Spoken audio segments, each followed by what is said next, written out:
تا چرته دا سوچ کړی دی چې زما هغه بچی چې هغه به سهار په مانځه کې همیشه دپاره حاضر و نن په مانځه کې حاضر نه دی ولې زما هغه بچی چې پنځه وخته به په دغه په مانځه کې شریک و نن د موبایل د وجې نه هغه په مانځه کې غیر حاضر دی ولې غیر حاضر دی زما هغه بچی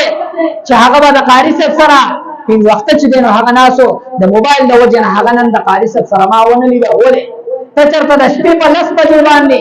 او په 9 بجې باندې او په 11 بجې باندې د دې خپل بچي خواله تللی د ده نه دې بستره لرې کړې ده د ده نه دې کمبل لرې کړی دی د ده نه چې کوم دی تا څادر لرې کړی دی چې زما دا بچي انسپیانې په غوږونو کې ښودلي دي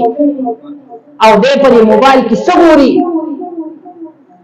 دا خو د شپې 10 بجې دي دا خو د شپې 11 بجې دي زما دا بچی د 11 بجو پورې په موبایل کې څه ګوري دا سوچ او غور او فکر کړی د ټولو نه زیات ګناهګار